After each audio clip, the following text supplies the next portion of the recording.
Huling tagay na at nagyaya ang dalawang marino. Inaya akong magkape sa bahay ng isa. Pareho silang may motor. Sasama daw silang dalawa basta sagot ko ang allowance nila for the week. Mapilit sila kaya sumama na ako. Dinala nila ako sa isang bakanting pabrika na hindi ko alam kung ano. Safe ba dito mga pare? Napansin ko kasi na may nakapark na kotse sa loob. Mukhang old model ng Toyota at maalikabok pa. Huwag kang mag-alala pare, safe dito. Kaming bahala sa'yo. Sira yung kotse at dyan tayo tatambay sa loob. Ang ngisi nito. Pareho silang gwapo at matipuno ang katawan. Tipikal na marino ang datingan. Baka lasing na kayo at hindi nyo na kaya ang alam nyo na. Ang sabi ko, hindi kami lasing pre, kami ang bahala sa'yo. Basta ikaw ang bahala sa amin. Sagot naman ng isa. Sigurista ako at ayokong malagay sa alanganin ng sitwasyon ko Allen. Kaya nagtanong ako kung magkano ba ang allowance nila for 1 week. Tinanong ko din ang specific na pwede nilang gawin or gawin nila to set my expectations. Masyadong mataas ang asking nila at hindi kaya ng budget ko. 1 week pa kasi bago ulit ang sweldo. Kaya ayun, no choice but to decline. Sabi ko, pasensya na pero hindi ko kaya. Nadismaya sila pero wala rin namang magawa. Naghiwalay na kami ng landas from that factory at bumalik na ako kina Joshua. Dito ka na matulog, Coach Dominic, at baka mapano ka pa sa daan. Ang concern ng alok ni Joshua. Tipsy at antok na din ako kaya pumayag na din ako matulog kina Joshua. Medyo awkward man, natulog na din ako. Matigas ang unan at kama pero na-appreciate ko ang hospitality ng nanay at tatay ni Joshua. Habang kasarapan ng tulog ko, ay bigla akong naalimpungatan. May naririnig kasi akong langit-ngit ng papag. Bahagya itong umuuga at may mahinang mga buntong hininga. Madilim man ay banaag ko ang silhouette ng dalawang lalaking nagsasalo sa gabi. Nagkunwari akong tulog at kunyaring humilik upang isipin nilang tulog pa rin ako.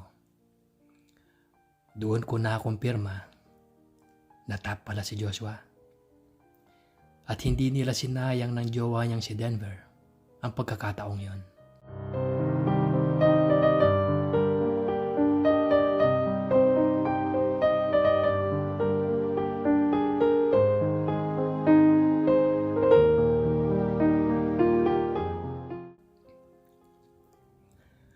Kulang ang tulog ko dahil sa unexpected live encounter ko na yun.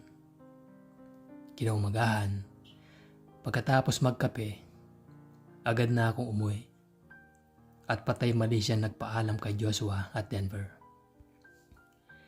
May 1 buwan na din ako sa Pampanga. Pero wala akong mahanap na masahistang papayag sa gusto kong ligaya.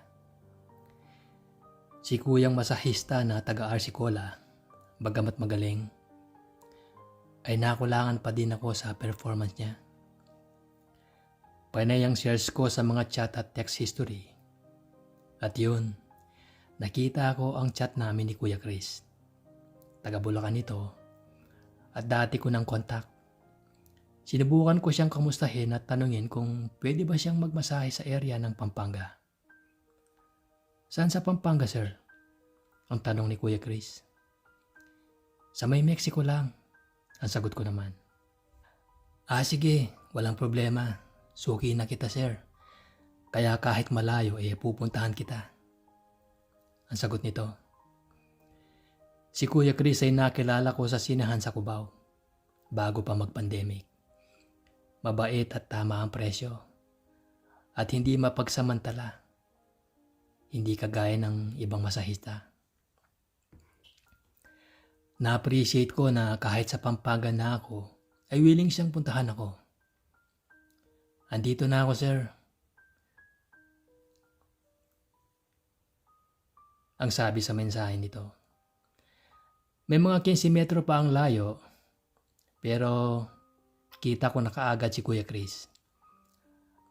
Makapal ang kilay ni Kuya Chris. May bigote na bumagay sa tila Meksikanong dating nito. Palubog na ang araw nang makarating kami sa bahay. Bilib din talaga ako dito kay Kuya Chris. Para sa kanyang mag-ina, kaya niya itong ginagawa niya. Hindi daw kasi sapat ang kita niya sa pagdi-deliver ng kung anong-anong bagay sa iba't ibang bahagi ng Luzon. At kung minsan, nakakarating pa sila sa Bicol. Kakaiba ang ligayang dulot ng pisil nito. Masahe na may extra service. Meron nga daw siyang mag-asawang kliyente na kakaiba ang request. Nais ng lalaki na makipag-niig siya sa asawang babae nito upang ito ay ganahan sa kama. At kapag nagising na ang pagnanasa nito, ay saka aagawin nito ang asawa sa kanya.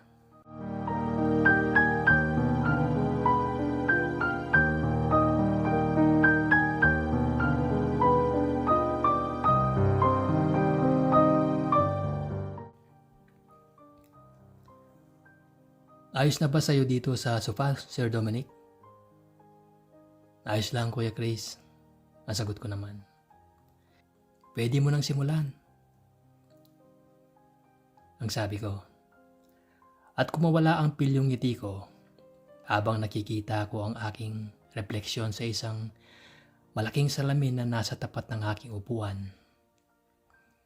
Nagpunta siya sa aking likuran at simulang pisilin ang aking balikat.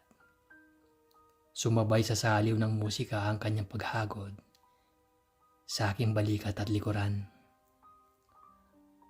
Ang musikang unti-unti akong dinadala sa relaxation phase. Musikang talagang bagay sa massage. Very gentle and relaxing. Sa paglipas ng mga minuto ay pabilis ng pabilis ang pintig ng aking pulso.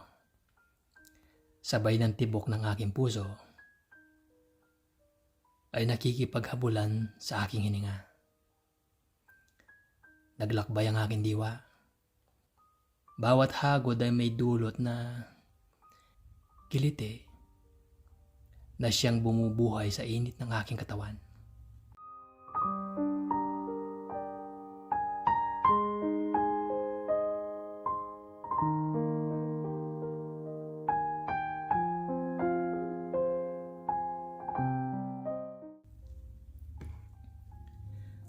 Sa wakas ay naabot ko din ang minimithing dulo ng tagpong ito. Salamat, Kuya Chris. Sabay abot sa napagkasunduang halaga. Sige, Sir Dominic, at hindi na ako magtatagal. Sabay lagok nito sa natitirang laman ng bote ng beer. Very practical ako, Kuya Allen. At hindi ko ikinakahiya na magbayad kapalit ng sandaling ligaya. Doon pa man ay malinaw na sa akin ng realidad na kailanman ay hindi ako makakahanap ng lalaki na totoong magmamahal sa akin. Pare-pareho lang sila. Pera lang ang habol. I don't deny the fact that others found love in this hopeless generation. Well, good for them. Masaya ako para sa kanila. Pero personally, ayokong sayangin ang buhay ko sa pag-aantay sa taong yon. Lahat ng ito ay laro lang para sa akin, Kuya Allen. Dahil iniingatan ko lang ang aking puso.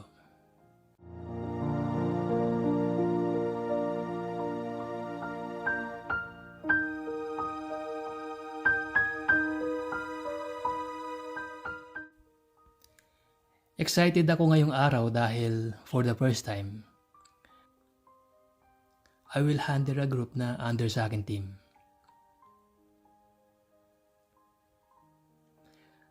This time, 2 coordinator na lang ang kasama ko. Si Angel at si Josh. Si Will, nag-resign na. Among the group, may isang agent na talagang worth checking out. Siya si Juancho, malaking lalaki, matangkad. At ang muscle ay hindi mo iisiping ahente ito. Mukha itong modelo ng isang energy drink.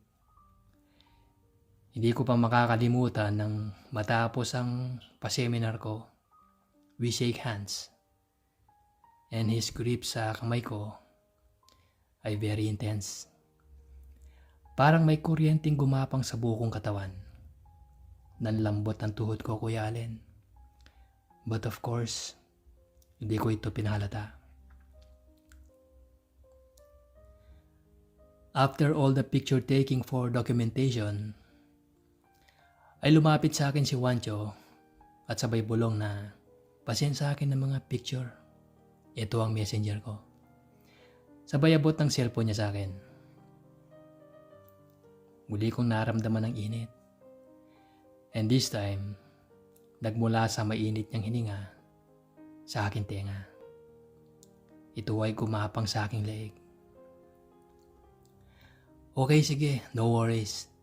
Isisend ko din naman talaga sa GC natin ito. Sabay ngiti ko at balik ng cellphone niya. Siyempre, Kuya Allen, medyo pa-demure muna ako. Naku, Coach Dominic, mukhang iba ang tingin sa'yo ng Kuyang Porta. Ang biro ni Angel. Baka ibalibag ka nun sa kama. Ang segunda niya pa. Ikaw yata ang may gusto dun eh. Panay ang lapit at talok mo ng kape. Ang sagot ko. Oo nga, Coach. Bet talaga ni Angel yang si Juancho. Ang pagsang-ayon naman ni Joshua. Kinabukasan ay may isa pa kaming sponsorship party na pinuntahan. Kaya gabi na nang makabalik kami ng office. Tumatagay ang mga engineers at workers nito. May mga 10 sila at may isang pumukaw sa akin pansin. Si Melchor, ang isa sa mga construction labor. Wala itong t-shirt kaya naman kitang-kita ang katawang batak sa trabaho. May Bisayan accent dito kapag nagsasalita. Kaya hindi ko maiwasang mapangiti sa mga jokes niya. Sayo na, sir. Sabay abot nito sa tagay. Pag-abot niya sa akin ay sabay lagok ko naman nito. Uhaw na uhaw si Sir Dominic ang biro nito. Dapat 3 tagay sa'yo. Kasi naka-3 ikot na kami. Ang segunda pa niya. Ganun ba? Sige, payag ako. 3 tagay pero dapat 3 tagay ka din. Sa kaliwang gilid ko, nakaupo isang bad boy look na lalaki. Semi-kalbo ang buhok pero mabango. Halatang bagong linggo sa suot nitong sando na nagpalitaw sa mga muscle nito. Moreno na may hawig kay Jericho Rosales. Mani, sir. Sabay abot sa isang platito ng mani na namumula sa sili at maraming bawang. Salamat, sakto dahil paborito ko ito. Ang sabi ko. May alam akong mas masarap dyan, sir. Ang bulong nito. Ano yun? Ang patay mali siya kung tanong sa mahinang boses. Ingat dahil baka marinig tayo ng mga engineers. Ang pahabol ko sa mahinang boses.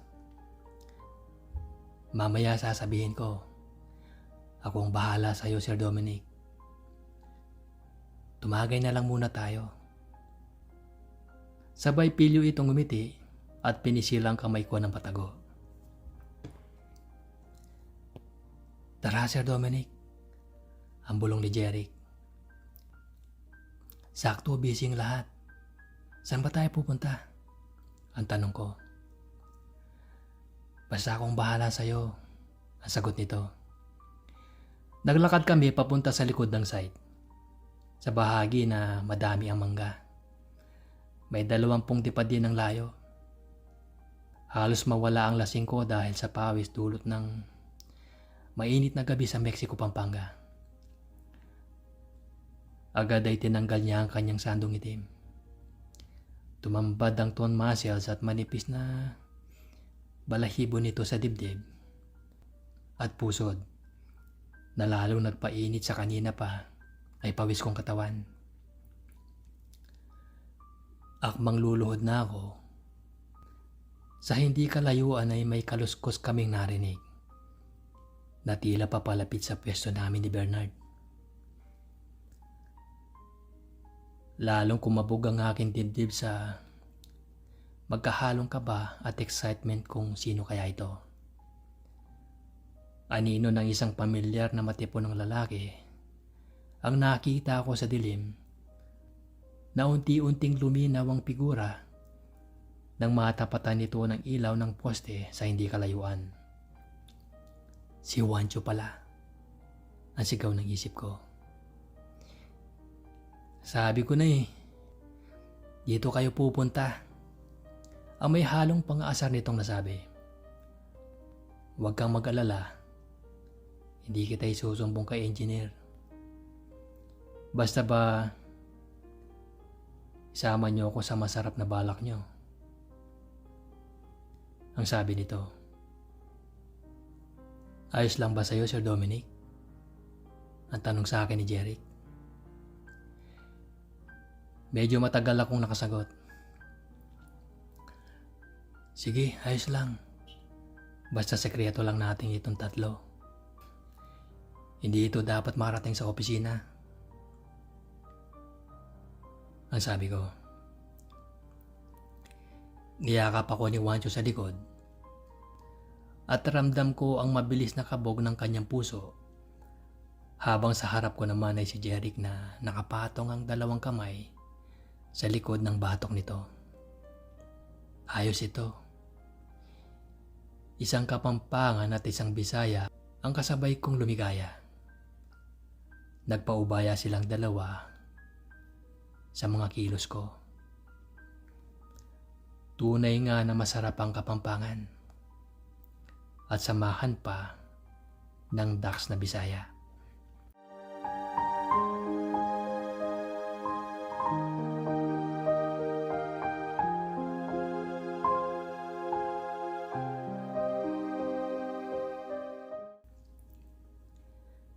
Kinabukasan ay nabalitaan ko na si Angel pala ay sa site office na tulog kasama si JR habang si Joshua naman ay sa barracks room ni Bernard.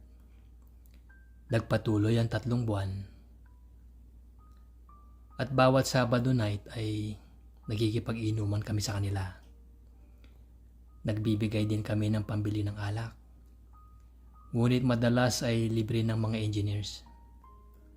Nanatiling sikreto ang lahat sa opisina at hindi nila alam na kainuman pala namin madalas ang mga engineers at laborers nila sa project namin dito sa Barangay Panipuan, Mexico, Pampanga. Hanggang sa susunod na kwento ko, Kuya Allen. Maraming salamat.